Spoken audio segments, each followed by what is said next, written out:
Welcome to another episode of Mick and Ori's Classic Cars. Once again, I'm without Ori.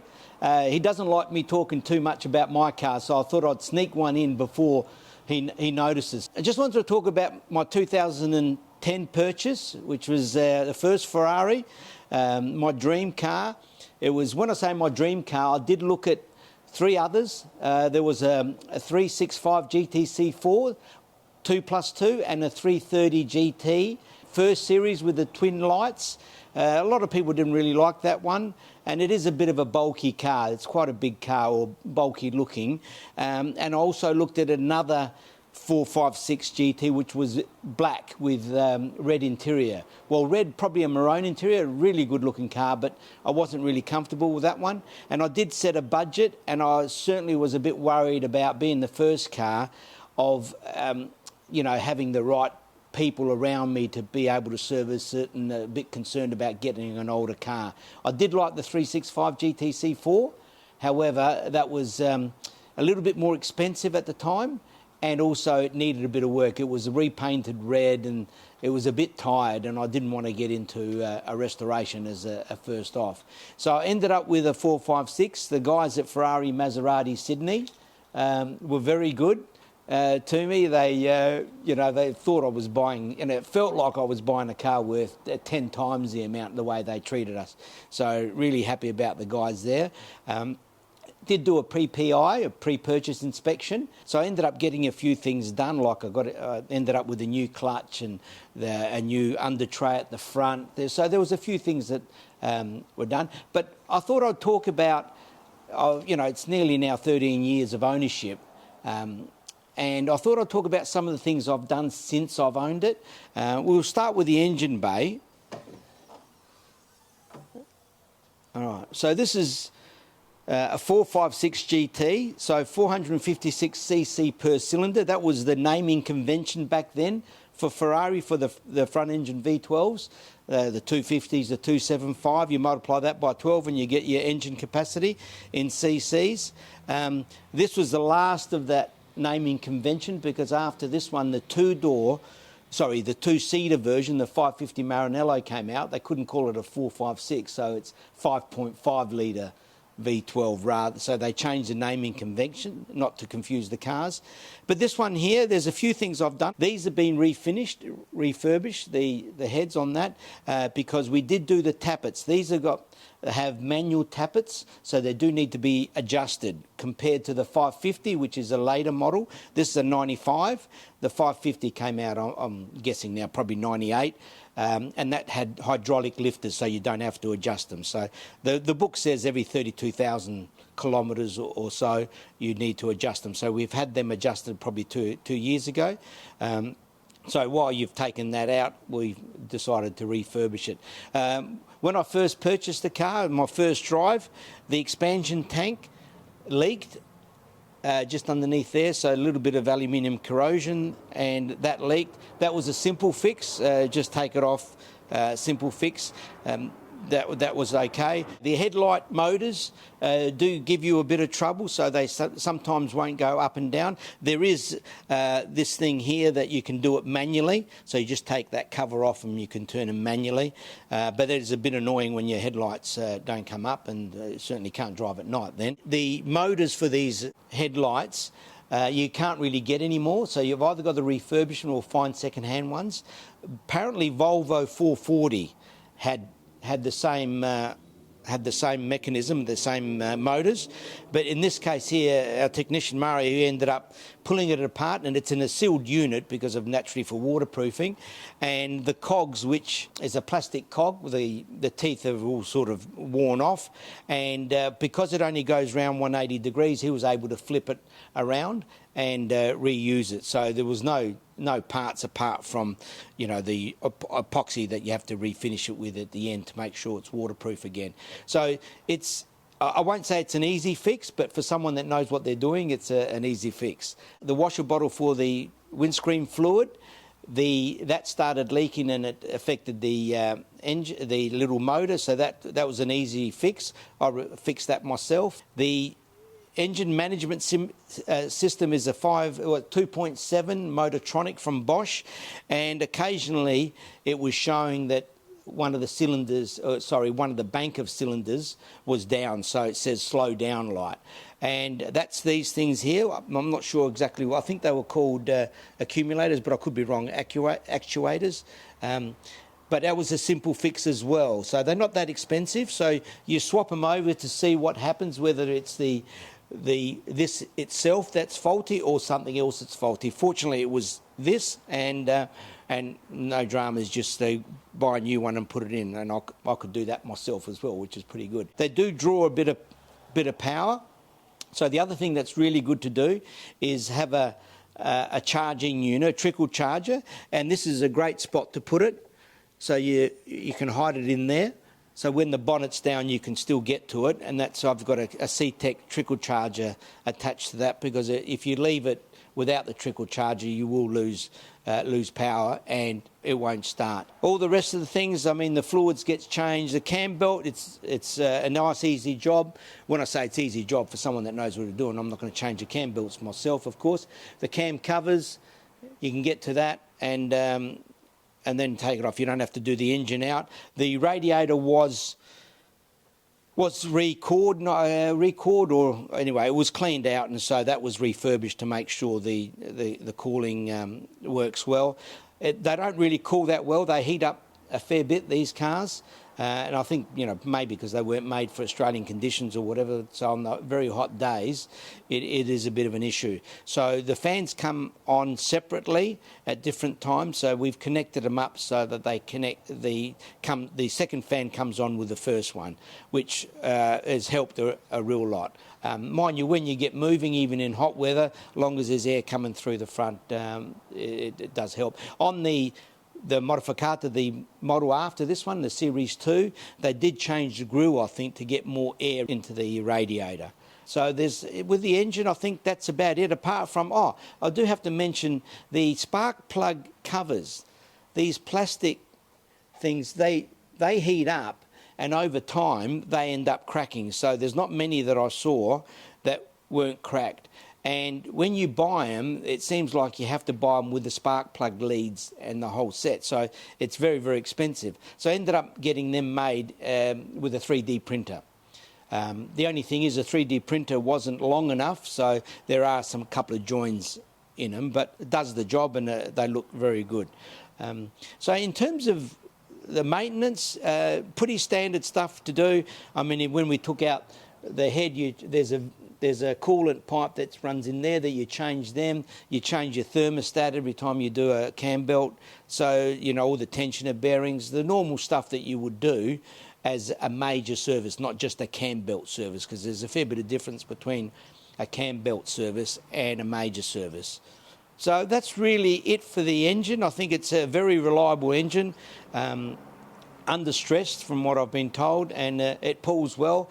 I think 550 newton metres of torque at about 4,500 revs, and the peak power is about 442 horsepower, and that's at about 6,200 revs, but it does, the red line's at about 7,500.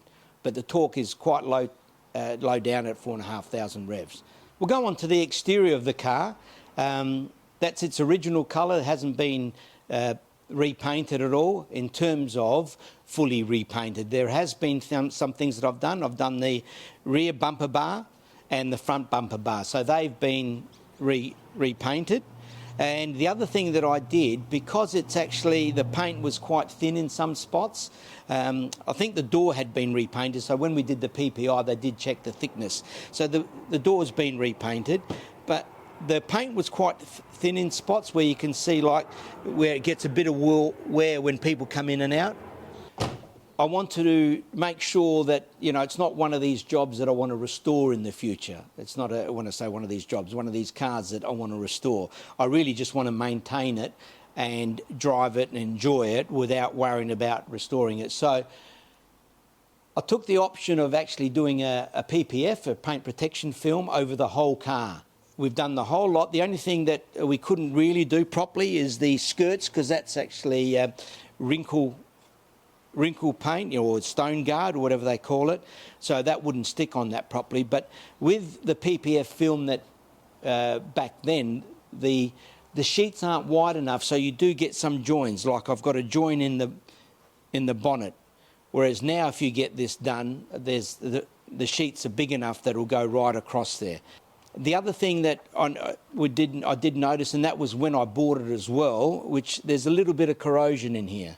I think there's just a little bit of bubbling from there, and that hasn't actually got any bigger. You can only see it from certain angles. Now, this is an aluminium body on a tubular steel chassis. So the corrosion you get on here is really with the similar metals generally.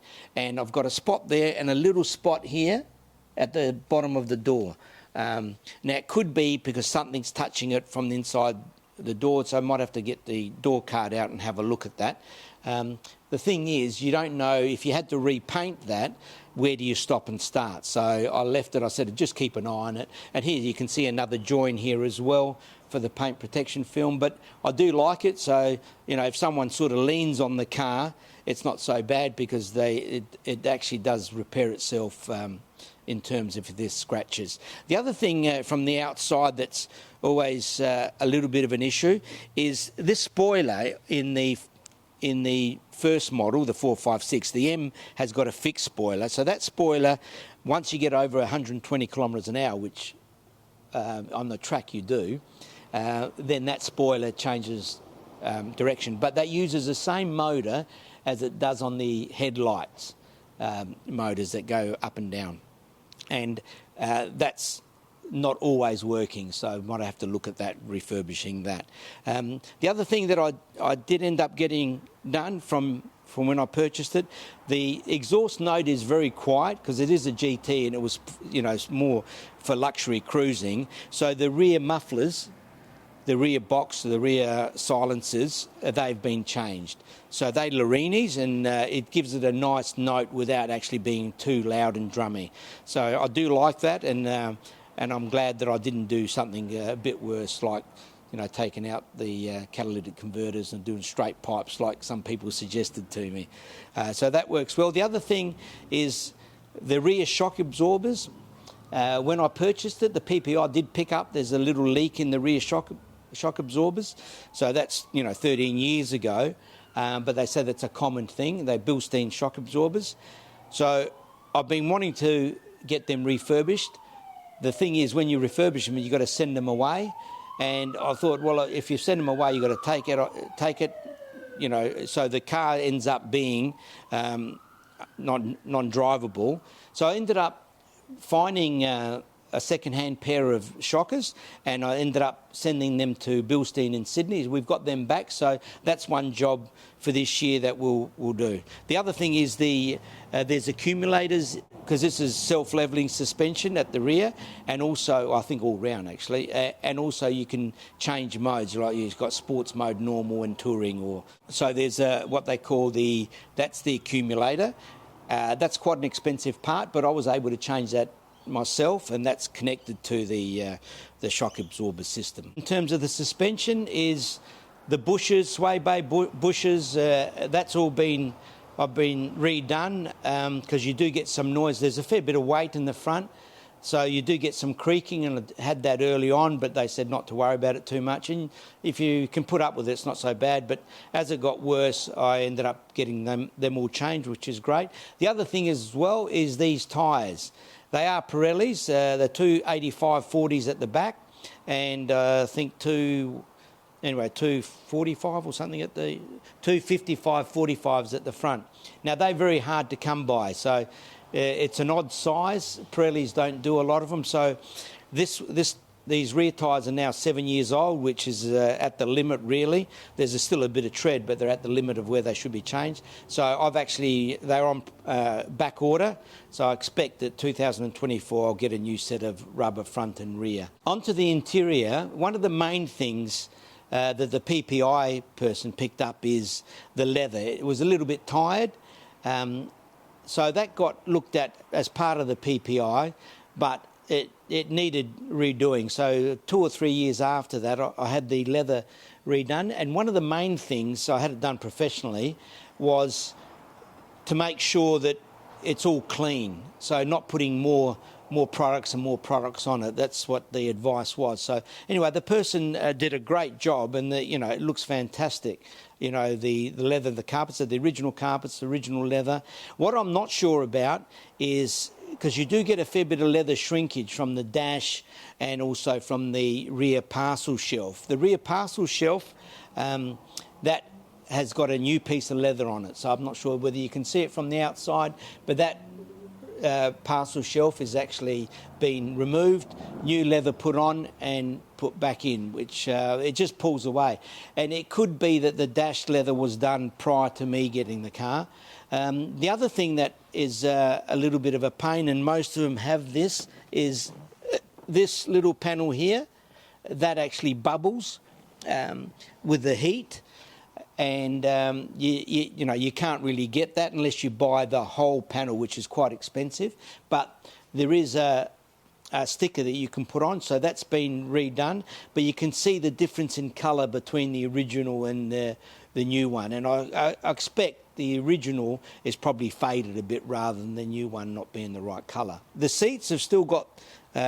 this is apparently a fault that these actually don't work sometimes, but so far these have been very good, so they slide forward to allow the rear passenger to get in. And people complain about the amount of rear leg room, but if I get in there,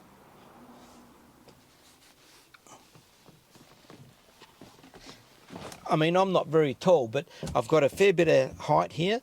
So what am I, 5'7" at the best, probably.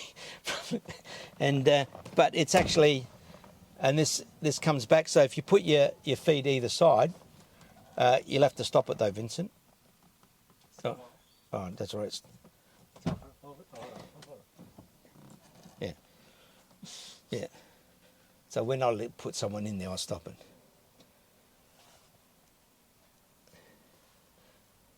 So in the back seat, it's actually reasonably comfortable. You don't want to be too tall, certainly, but someone 5 foot, maybe 6 or 7. I'm maybe 5'6" or 7. It's not too bad. But someone with long legs or torso, you'd be struggling a bit. The other thing that happens in here is the ashtray. It gets jammed because no one uses it. This one is being replaced as part of the PPI. But it doesn't open, so, but it's got a little parcel nook in there. It's not a lot of spots for cup holders or things like that, so that works, which is great. Gives you an opportunity to get out, or easy it out, but it's not that easy.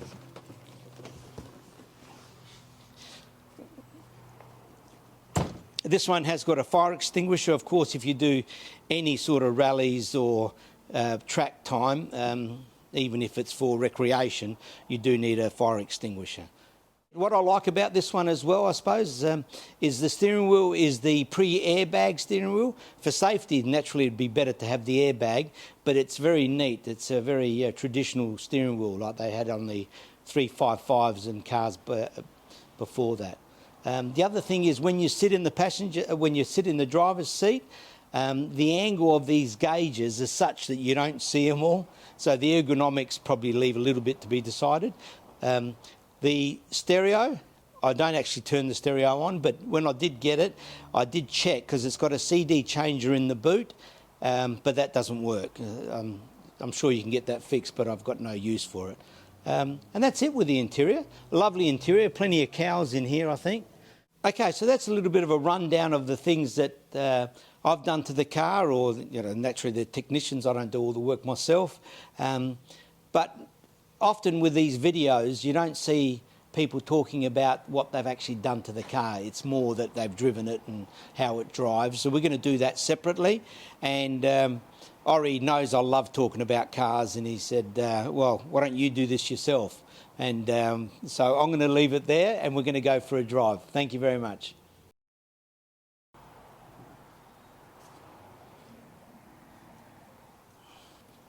Don't take that. You're not supposed to be doing that on a car. Let me just... Lucky this has got PPF on it. Actually, is it open?